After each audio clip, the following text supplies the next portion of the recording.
이번 한 주 동안 또 말씀을 함께 들으시면서 큰 은혜를 받으시기를 간절히 바랍니다. 어제 첫째 날에는 왜 우리가 하늘 성소를 알아야 하는지에 대한 내용을 함께 배웠습니다. 우리가 하늘 성소를 통하여 알 수 있는 세 가지 혹시 기억을 하십니까?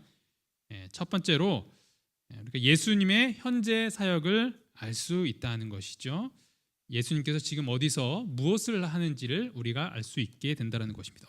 그리고 구원의 과정을 이해할 수 있고 또 마지막 시대를 이해할 수 있게 됩니다. 오늘은 사경의 둘째 날로요, 구약 성소와 예수님의 희생제사라는 제목으로 지상 성소에서 배울 수 있는 교훈들을 함께 살펴보도록 하겠습니다. 지난 2023년에 최연석 항공철도사고조사위원장께서 옛 문헌 토대로 1795년 통제형 거북선을 복원했다라는 기사입니다.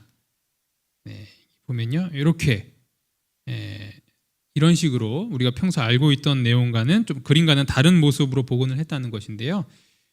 그는 이 1795년에 편찬된 이충무 공전서의 이충무공 전서에 담긴 거북선 설계 자료 귀선 도서를 분석해서 이런 결론을 얻었다고 합니다. 19세기 실제 이를 활용해서 거북선을 만들었다는 근거가 될 만한 상소 기록도 발견했다고 합니다. 물론 이 복원도가 실제로 이렇게 되었는지는 아무도 모르죠. 왜냐하면 우리는 그 거북선의 원래 모습을 아무도 모르기 때문입니다. 지금 남아있지도 않고 본 사람도 없기 때문이죠. 그래서 이런 상황에서는 이분께서 하신 것처럼 이런 설계도라든지 각종 문헌 자료라든지 이런 것들을 연구하고 취합해서 실제 거북선의 모습이 어떠했는지를 파악을 하는 일을 하게 되는 것이죠. 마찬가지로 우리가 지금은 하늘 성소를 볼 수 없기 때문에 무엇을 연구해야 되는가? 그 하늘 성소의 모형인 지상 성소를 연구해야 한다는 것입니다. 히브리서 8장 5절을 보면 그들이 섬기는 것은 하늘에 있는 것의 모형과 그림자라. 이 지상 성소를 이야기하고 있는 것입니다. 하늘에 있는 것의 모형과 그림자라. 모세가 장막을 지으려 할 때 지시하심을 얻은가 같으니 이르시되 삼가 모든 것을 산에서 내게 보이던 본을 따라 지으라 하셨느니라. 그래서 여기서 말하고 있는 하늘에 있는 것의 모형과 그림자 그리고 본을 따라 지은 것이 바로 지상 성소입니다. 그래서 우리가 이를 통하여서 하늘 성소에서 진행되는 예수님의 사역을 우리가 이해할 수 있게 되는 것입니다. 하나님께서 이스라엘 백성을 애굽에서 구출하시고 광야에서 성소를 만들게 하셨습니다. 내가 그들 중에 거할 성소를 그들이 나를 위하여 짓되. 그래서 이 성소는 단순한 예배 장소일 뿐만 아니라 하나님께서 우리 가운데 거하시며 이 죄를 해결하는 방법을 보여주시는 곳이 바로 이 성소라는 것이죠. 오늘 우리는 구약 성소가 어떻게 예수님의 희생을 나타내고 있는지를 함께 살펴보도록 하겠습니다. 먼저 제사제도가 어디에서 시작되었는지는 정확하게 성경에서는 이야기하고 있지 않습니다. 하지만 이 에덴 동산에서 그 성소의 흔적을 찾아볼 수 있다는 것이죠. 내용을 요약하면 이렇습니다. 에덴 동산은 에덴의 동편에 위치해 있었고 입구도 이 동편을 향해 있었습니다. 그리고 성소의 입구도 동쪽에 있었죠. 그리고 에덴에서 물이 흘러나왔던 부분은 시편에서 시내가 성소를 기쁘게 한다는 것과 또 연관이 있습니다. 성소의 물두멍도 같은 개념으로 보시면 됩니다. 그리고 성소에 있는 등잔대는 이 에덴 동산의 생명나무를 떠오르게 한다는 것이죠. 7가지의 모습은 그 생명나무의 모습이라는 것입니다. 또한 에덴 동산에는 금과 보석들에 대한 언급이 나오게 됩니다. 성막의 기구는 금으로 덮여 있고 제사장의 복장에는 이 12지파를 상징하는 보석으로 장식되어 있습니다. 그리고 아담과 하와를 에덴 동산에서 쫓아낸 뒤에 그룹과 화염검이 이것을 지켰습니다. 성소에서 두 그룹의 형상은 이 언약궤의 일부라는 것을 우리가 잘 알고 있죠. 또한 아담은 에덴 동산을 다스리며 지켰고 레위인들의 할 일도 이 같은 표현으로서 지켰다. 이것을 다스렸다. 이렇게 그런 표현을 쓰고 있습니다. 그래서 이 내용들을 봤을 때 에덴 동산을 통해서 우리가 성소의 그 원형의 모습을 볼 수 있다라는 것입니다. 하지만 이런 내용들보다 더 우리가 눈여겨봐야 될 것은 그런 신학적으로 연관된 부분들이 있다라는 것입니다. 에덴 동산과 이 성소 모두 어떤 곳인가? 하나님과 만나는 장소라는 것이죠. 하나님과 인간이 만나는 장소, 이곳이 바로 에덴 동산이었고 또한 성소라는 것입니다. 차이점이 있다면 무엇일까요? 에덴 동산은 사람이 거하기 위해서 하나님께서 만드신 그 곳이고, 성소는 반대죠. 하나님이 거하시도록, 하나님께서 거하시도록 누가 만든 거예요? 사람이 만들었다라는 부분입니다. 또한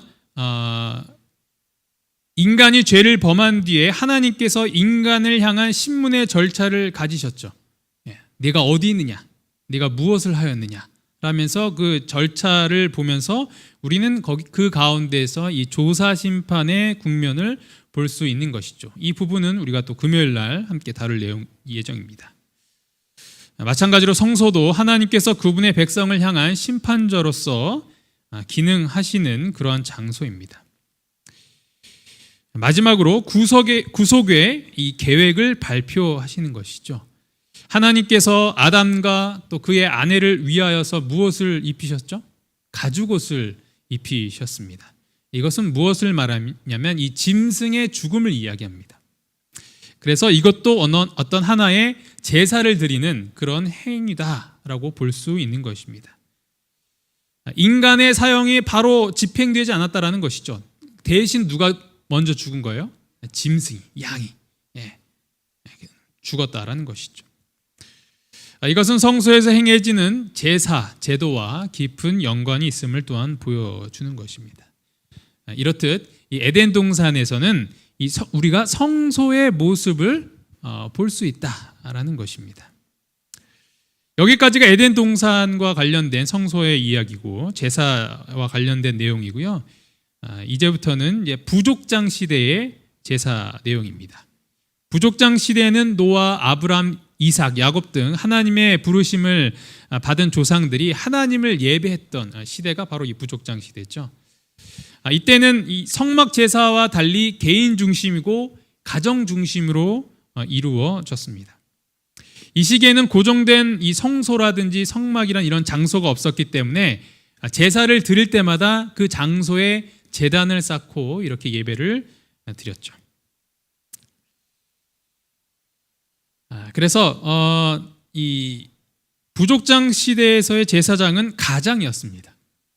성막 시대의 제사장은 제사장, 레위 지파가 이것을 담당을 했고요. 그리고 부족장 시대에서는 이동하면서 직접 제단을 쌓는 반면 성막 시대에서는 성막과 성전에서만 이렇게 했다는 것이죠. 물론 출애굽 가운데서 이제 광야에서 방황하면서 또 성막을 또 옮기면서 세우긴 했지만 어쨌든 이 장소가 분명히 있었다라는 것입니다. 부족장 시대에는 주로 번제를 드렸다면 성막 시대에는 번제, 속죄제, 화목제, 소제 등 다양하게 이루어진 것을 볼 수 있습니다. 그리고 가정 중심 그리고 민족 전체를 대표하는 제사의 대상이 다르고요.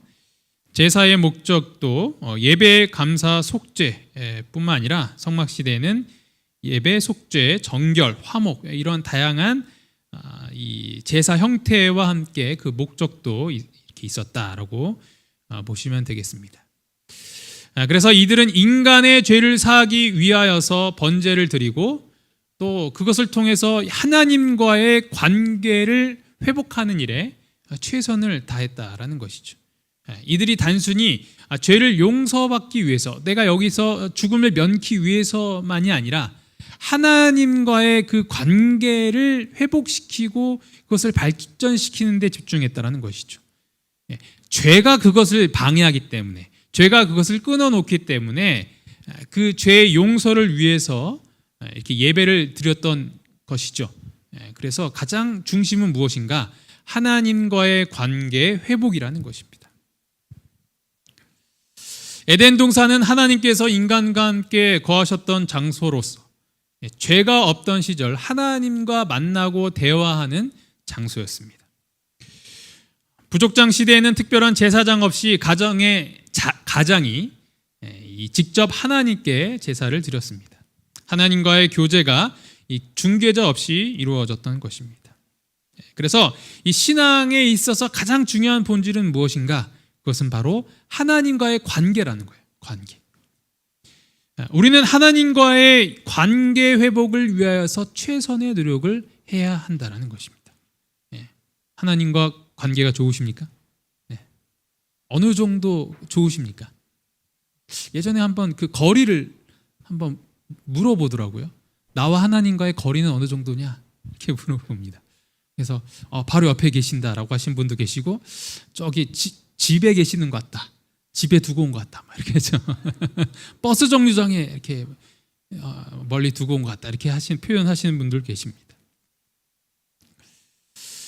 먼저 개인적으로는 우리가 기도와 말씀 생활을 통하여서 하나님과의 관계를 회복해야 될 것입니다. 하나님과 동행하는 삶을 살기 위해서는 말씀과 기도 생활, 이것은 너무나도 기본적인 것이죠. 왜냐하면 그것은 곧 하나님과의 대화이기 때문입니다. 하나님과 대화하는 것, 말씀과 기도라는 것이죠. 누군가 친해지기 위해서는 대화를 많이 해야 되죠, 그렇죠? 대화를 해야지 이렇게 친해지게 됩니다. 남자들은 그런 대화 안 하고 비 오는 날 축구 한 판 하면 이렇게 금방 친해진다고 하는데, 그것도 대화의 한 부분이죠. 대화의 방식이에요. 여성분들은 어떻게 합니까? 카페에 가서 이렇게 수다를 이렇게 막 떨면 좀 관계가 좋아지시지 않습니까? 그 동물들만의 각기 나름대로의 소통 방식이 다 있는 것입니다. 하나님과 친해지는 방법, 하나님과 관계가 좋아지는 방법, 그것은 바로 말씀과 기도의 생활입니다. 하나님과 친해지기 위해서, 관계가 회복되기 위해서 말씀과 기도의 생활, 경건의 삶을 위해서 최선을 다하는 저희 모두가 되기를 간절히 바랍니다. 또한 가정에서도 가정 예배를 통해서 제단을 쌓는 일이 필요합니다. 부족장 시대의 제사가 오늘날 가정에서 하나님을 중심으로 세워졌던 것처럼 우리도 또한 그렇게 해야 한다는 것이죠. 그래서 우리가 가정 예배를 회복해야 하는 것입니다. 그것이 너무 힘들고 그렇다고 한다면 아침이나 저녁에 찬미를 부르고 기도력을 읽는 것만으로도 충분합니다. 식사를 하시기 전에 잠깐이라도, 얼마 안 걸리거든요. 기도력 있는데 1분도 안 걸려요.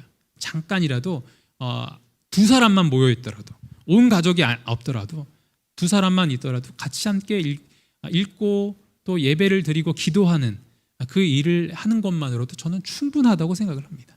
저희 아이들도 이렇게 밥 먹기 전에 이렇게 아침 기도록을 읽다든지, 또 저녁에는 또 성경 이야기를 이렇게 읽고 그렇게 하고 있습니다. 매일 하지는 못하더라도 최선을 다해서 하려고 노력을 하고 있습니다.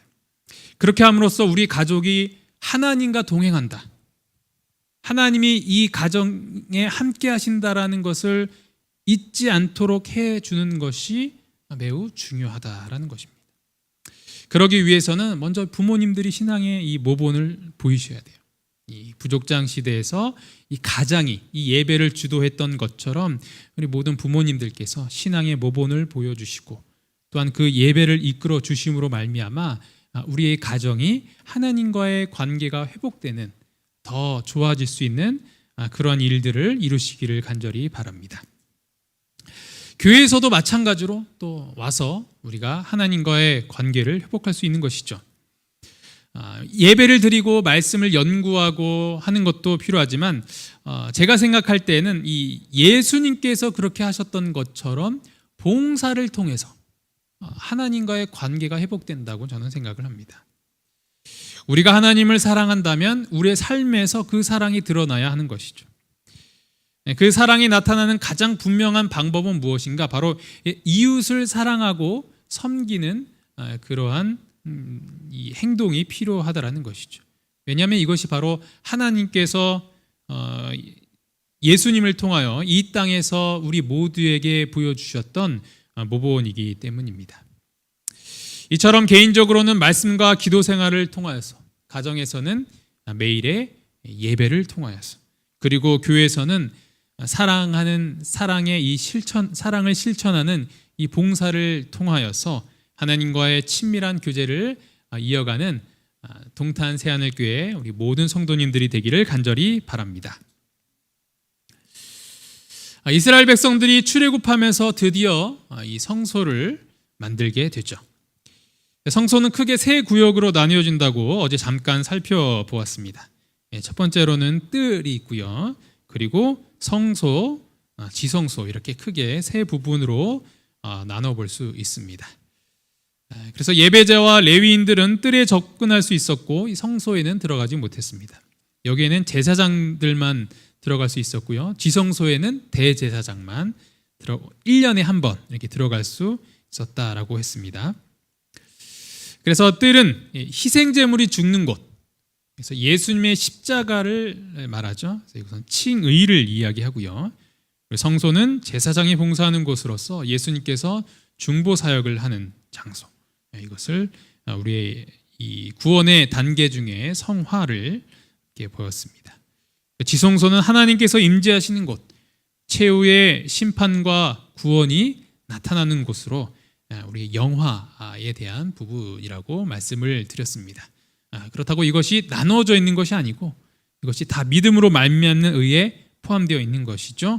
칭의뿐만 아니라 성화도 누가 해주시는 것이다? 하나님께서, 예수님께서 해주시는 것이다. 성화를 위해서 내가 부단히 노력을 해서 이렇게 내가 구원을 이루는 그것이 아니라 그 부분도 예수님께서 해주시는 것이다. 왜냐하면 성소에는 이 예배자가 들어갈 수 없다고 했죠. 이것은 예수님만이 들어가시는 곳이죠.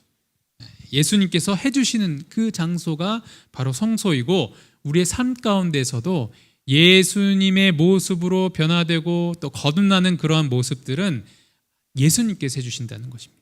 성령 하나님으로 말미암아 우리가 다시 태어나는 것이지 내가 억지로 엄마 뱃속으로 들어가기 위해서 노력하는 것이 아니라는 것입니다. 자, 이제 이 성소에 있는 기구들에 대한 내용을 함께 짧게 또 다뤄보도록 하겠습니다. 성소의 기구들은 이 단순한 장식이 아니라 하나님께서 인간을 구원하시는 과정 가운데서 예수 그리스도의 사역을 상징적으로 보여주는 그러한 것들입니다.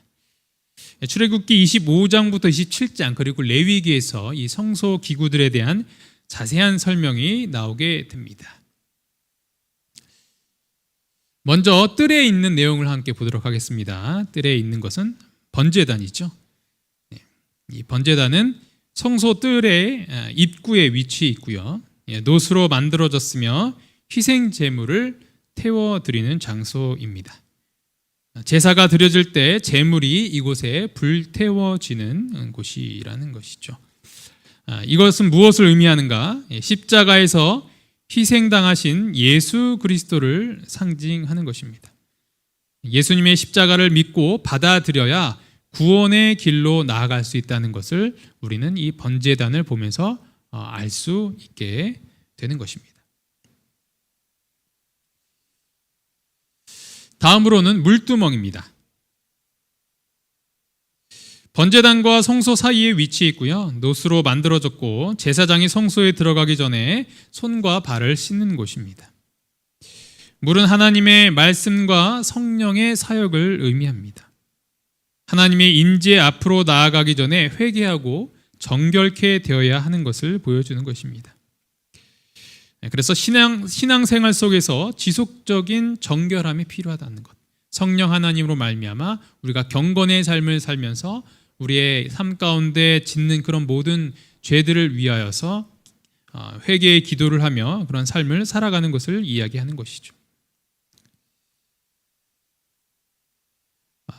이제는 성소 안으로 들어가도록 하겠습니다. 성소 안에 진설병이 먼저 놓여 있죠. 진설병은 성소 내부에 위치하며 순금으로 만든 상입니다. 그리고 그 위에 12개의 진설병, 거룩한 떡이 올려져 있습니다.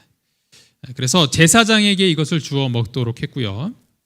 이것은 하나님은 식물을 제공하시는 분이시다. 우리 실제적으로 먹는 것을 제공해 주시는 하나님이시다라는 것을 나타내 주는 것입니다. 예수님의 몸과 하나님의 말씀을 상징하고 또한 예수님은 생명의 떡이시며 우리는 그분을 먹어야 영원한 생명을 얻는다라는 내용입니다. 다음으로는 등대를 볼 수 있습니다. 등대는 순금으로 만들어진 7개의 등잔이 있는 등대입니다. 성소 안을 밝히는 유일한 빛이고요. 이것은 세상의 빛 대신 예수님을 통해 어둠에서 벗어나는 것을 이야기합니다. 그리고 이 등대를 밝히게 하는 그 재료죠. 기름. 이것은 성령의 능력을 상징합니다. 그래서 교회는 예수님의 말씀으로 세상에 빛이 되어야 한다라는 그 내용을 이야기해 주고 있습니다. 열심히 적으시다가 이렇게 포기하시는 분들 계셔서 정말 죄송한데요. 내용은 다시 제가 정리해서 이 PPT 내용을 전도사님께 드리도록 하겠습니다. 그러면 카카오톡으로 나중에 보실 수 있도록. 제가 이거 좀 약간 노이로제 같은 게 있어요. 뭐냐면 저희가 어린이 설교를 따로 드리거든요. 그럼 넘기려고 하면 막 뭐라고 해요. 막 넘기지 말라고 다 못 적었는데 왜 정리냐 해서 그게 좀 마음이 아픕니다. 항상. 그래서 그래도 양해의 말씀을 드리고 내용이 오늘 많아갖고요. 빨리 넘기도록 하겠습니다. 그리고 성소에서 분향단을 또한 볼 수 있죠. 성소 내부의 휘장 앞에 위치하며 향을 피우는 곳입니다. 그래서 제사장은 날마다 향을 피워서 하나님께 올려드립니다.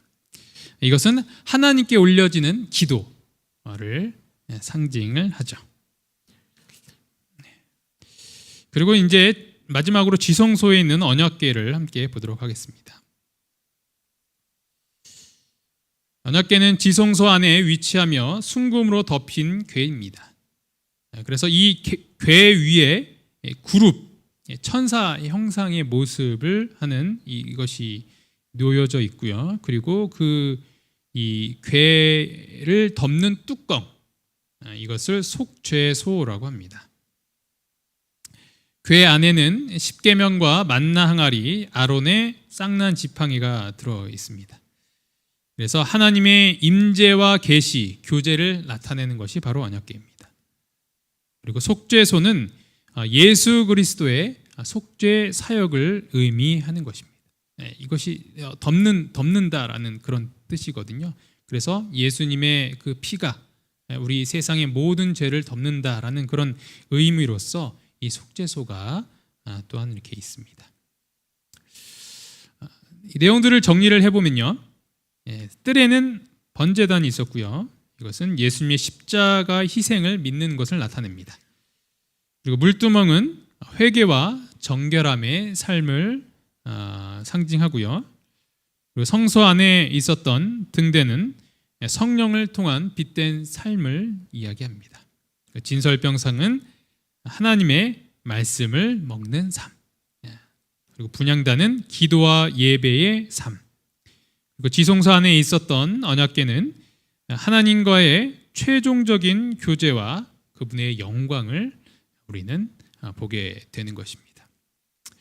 그래서 지금까지 살펴보았던 것처럼 이 성소의 구조와 그런 모든 기구들은 우리 신앙의 여정을 그대로 보여주는 하나님의 구원의 설계도다라고 할 수 있는 것입니다. 우리는 이 기구들을 통하여서 하나님과 어떠한 삶으로 동행할 것인지를 우리는 배울 수 있게 되는 것입니다. 오늘도 우리가 이 성소의 구조와 또 이 기구들을 가르쳐주는 영적 의미를 마음속에 새기시면서 신앙의 길을 걸어가기를 간절히 바랍니다. 성경에서는 제사와 예물은 죄사함, 예배, 헌신, 그리고 감사를 표현하는 중요한 수단이었습니다. 그래서 우리가 교회에 올 때도 이러한 모든 것들을 표현하고 또 함께 나눌 수 있는 그러한 공간이자 또 시간이 되지 않습니까? 그래서 구약 시대의 이 제사와 이런 모든 예물들을 통하여서 예수 그리스도의 속죄 사역 그리고 구원의 원리를 나타내는 상징을 우리가 모두 볼 수 있는 것이죠. 그래서 그 제사의 5가지 내용들을 다시 또 보겠습니다. 첫 번째는 번제입니다. 번제란 제물 전체를 불태워서 하나님께 드리는 제사죠. 다 태워버리는 것입니다. 남김없이 태우는 것입니다. 이 제사를 위한 이 희생 제물은요, 육체적 결함이나 질병이 없어야 하는 것입니다. 이 번제는 예수님의 완전한 헌신과 희생을 상징합니다. 그래서 우리도 하나님께 온전히 희생해야 되는 것이죠. 이 제물이 온전히 다 태워졌던 것처럼, 그리고 예수님께서 당신을 온전히 드리셨던 것처럼 우리도 하나님께 온전히 헌신해야 함을 보여주는 제사입니다. 두 번째는 화목제입니다. 제물의 일부는 하나님께 드리고 일부는 제사장과 경배자의 몫으로 이렇게 받게 됩니다. 그래서 그것을 가져가서 또 함께 나누면서 교제와 또 화목의 그런 시간을 갖도록 하는 것이 번제와는 좀 다른 내용입니다. 그래서 하나님과 인간과 인간 간의 화해와 교제를 상징하는 제사입니다. 영적 의미는 예수 그리스도를 통한 화해와 평화를 의미하는 것이죠. 그리고 또한 우리 사람들 간에 있어야 될 그런 화해와 그런 모든 것들을 이야기하는 것입니다. 그래서 우리가 교회에 올 때는 싸운 사람이 있어서는 안 돼요. 다 화해하고 오셔야 됩니다. 그래서 교회 오시기 전에 남편분하고 또 아내분하고 또 뭐 이렇게 했니 저렇게 했니 싸우셨더라도 오기 전에 어떻게 해야 됩니까? 풀어야 돼요. 예, 풀기 전에는 그래도 오셔야 돼요. 예, 오셔야 됩니다. 이거 무조건 풀고 오시는데 오셔야 되니까 풀어야 됩니다. 알겠죠? 못 풀었으니까 오지 말라는 얘기는 절대 아닙니다. 가끔 그러신 분이 계세요. 제가 이 마음으로는 교회 못 갑니다. 계시는 분 계시는데 아니에요. 그런 마음도 받으시는 분이 하나님이십니다. 아시겠죠? 다음은 속죄제입니다. 제사장과 공동체 그리고 개인의 죄를 속죄하기 위한 제사가 속죄제입니다. 제물의 피를 성소에 뿌려서 죄를 정결하게 하는 일을 하죠. 이것은 예수님의 십자가 속죄 사역을 상징하는 것입니다. 예수님께서 우리의 죄를 용서해 주시는 그것을 말하고 있는 것입니다. 우리는 날마다 회개하고 하나님의 용서를 구해야 하는 것을 가르쳐 주는 것, 이것이 바로 속죄제입니다. 다음으로는 속건제인데요. 이 속죄제와 비슷한데 이 보상에 대한 개념이 있습니다. 보상. 그러니까 죄에 대한 보상을 포함하는 제사가 속건제다라고 생각을 하시면 되겠습니다. 하나님과 사람에게 부당한 행동이나 손해를 입힌 경우 회복과 보상을 요구한 것이 바로 속건제입니다. 그래서 이것은 예수님께서 우리를 위해서 죄의 대가를 치르셨다.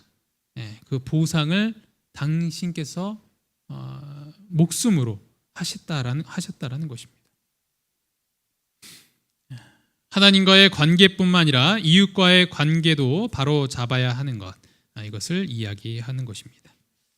마지막으로 소제는요, 곡물과 기름으로 드리는 제사, 피가 없는 제사입니다.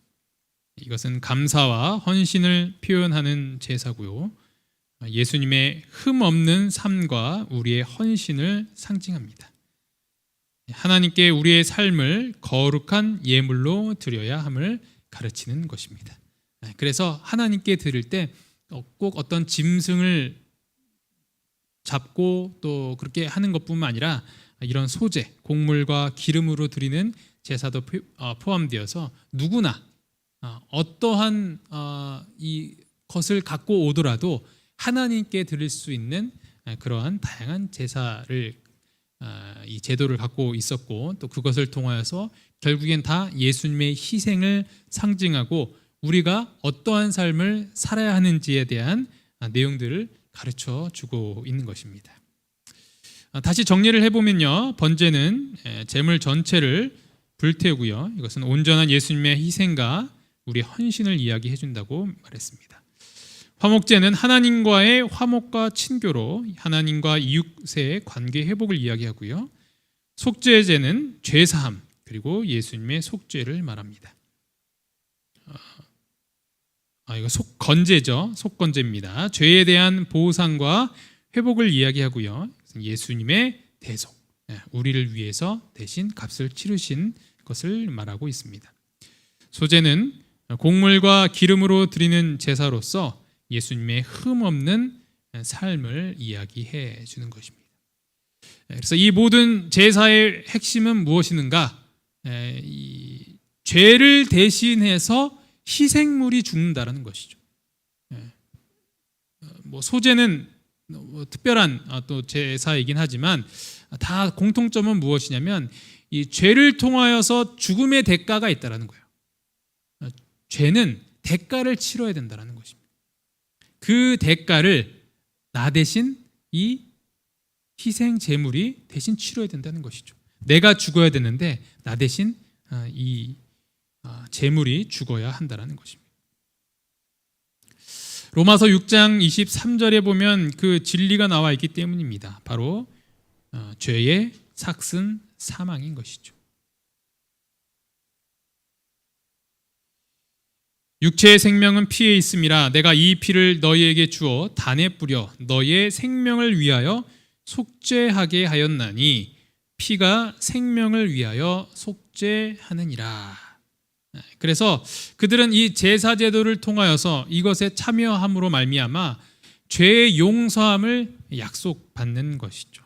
그래서 그들은 그것을 믿고 그 죄의 용서함과 하나님과의 관계 회복을 바라보면서 이렇게 제사를 드리게 되는 것입니다. 이 희생제물들은 모두 우리를 위하여 죽으신 예수 그리스도를 상징하는 것이죠. 요한복음 1장 29절에 보라 세상 죄를 지고 가는 하나님의 어린 양이로다. 예수님께서는 번제처럼 온전히 하나님께 헌신하셨고 그로 인하여 화목제처럼 하나님과 우리 사이를 화해시키셨습니다. 그리고 속죄제처럼 우리의 죄를 용서하시기 위하여 속건제처럼 당신의 목숨으로 대가를 치르셨던 것입니다. 예수님께서 참된 희생 제물이 되어서 우리의 죄를 대신 지시고 십자가에 달려 돌아가셨던 것입니다. 우리는 이 성소 진리를 통하여서 날마다 예수 그리스도의 십자가를 생각하여야 할 것입니다. 그래서 이번 주 동안 우리가 이 성소를 배우면서 예수님만을 생각했으면 좋겠어요. 우리가 지금 복잡한 것들 이렇게 또 이렇게 배우지 않았습니까? 또 이렇게 잘 알고 계신 분들은 다시 복습하는 시간이 될 수도 있겠지만 또 처음 보시는 분들은 또 이렇게 눈만 껌뻑껌뻑할 수 있는 그러한 내용일 수 있습니다. 이것만 기억하면 돼요. 예수님의 십자가. 이 모든 것들은 예수님을 바라보도록 했던 제도라는 것입니다. 예수님께서 십자가에 달려 돌아가셨던 것은 결국 나의 죄 때문이다라는 것입니다. 우리는 이 죄의 심각성을 다시 한번 생각을 해봐야 됩니다. 나 때문에 예수님께서 죽으셨구나. 하지만 우리는 오래된 이 믿음 생활로 인하여서 예수님의 희생을 때로는 너무 당연하게 생각하면서 살 때가 있어요. 왜냐하면 우리는 그분의 이 대속의 그 희생을 글로 배웠기 때문이죠. 글로 배우고 또 듣는 것으로만 했기 때문입니다. 그래서 예수님께서 내 죄로 인하여서 죽임을 당하셨다는 것을 이렇게 크게 와닿지 않을 수도 있는 그런 것입니다. 그래서 이스라엘 백성들은 이 제사 제도를 통하여서 무엇을 느낄 수 있었냐면 죄의 심각성을 느낄 수 있었다라는 것이죠. 왜냐하면 이 자신의 이 죄를 용서받기 위해서 그 짐승이 죽어야 하는 그 모습을 직접 눈으로 봐야 했거든요. 그리고 심지어는 어떻게 했습니까? 그 짐승을 누가 죽였어요? 자기가 죽였어요. 자기가 데리고 와서 자기 손으로 칼을 잡고 죽였다는 거죠. 이스라엘 백성들이 그것을 경험했다는 거예요. 그들이 성전에 올라갈 때 그 잔인한 장면들을 목격했다는 것이죠. 이렇게 이야기해도 잘 이렇게 와닿지 않을 수 있어요. 그래서 오늘날 우리에 맞춰서 한번 생각을 해보자라는 거죠. 혹시 집에 강아지나 고양이 이렇게 키우시는 분 계십니까? 네, 저희도 키우진 않는데 귀여운 이 반려동물을 키우실 거라고 합니다. 생각을 하고 있습니다. 뭐 얼마나 귀엽고 사랑스럽습니까, 그렇죠? 저도 유튜브 가끔 보다가 이렇게 나오면요, 넋놓고 보게 돼요. 너무 이쁘고 귀여워서. 예. 그런데 여러분의 죄 때문에 내가 정말 아끼고 사랑하던 이 동물을, 강아지를 내가 직접 죽인다는 것을 한번 생각을 해보세요. 생각하기도 싫지 않습니까? 너무 잔인하지 않습니까? 그들은 그것을 통해서 죄가 얼마나 무서운지를 깨달았다는 것입니다.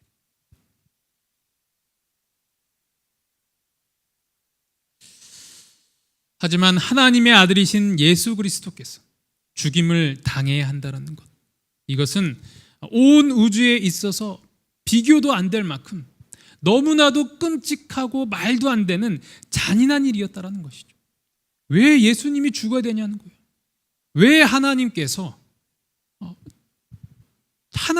만드신 저 피조물들을 위해서 목숨을 버리셔야 되냐는 거죠. 아무도 이해를 못하는 거예요. 모두가 손들고 반대할 그러한 사건이었다라는 것입니다. 동물도 아니고 사람도 아니고 예수 그리스도께서 그 희생을 치르셔야 했다라는 것이죠. 이스라엘 백성들은 그 잔인함을, 그 죄가 얼마나 무서운지를 이 제사 제도를 통해서 그나마 간접적으로 경험을 할 수 있었다라는 것입니다. 오늘 비록 우리가 그 성소 제도를 직접 몸소 체험하지는 못한다 하더라도 그들이 겪었던 이 제사의 그 내용들을 통하여서 다시 한번 이 죄가 얼마나 우리의 삶 가운데서 없어져야 되는 것인지 다시 한번 기억했으면 좋겠습니다. 그리고 오늘 함께 배운 이 성소의 제사 제도를 통하여서 예수님의 죽으심을 기억하고 또 감사할 수 있는 오늘 저녁 이 시간이 되기를 간절히 바랍니다. 오늘 우리는 구약 성소가 어떻게 예수님의 속죄 사역을 예표하는지를 살펴보았습니다. 구약 성소는 구원의 설계도이며 모든 제사와 또 희생 제물들은 예수 그리스도를 상징하였습니다.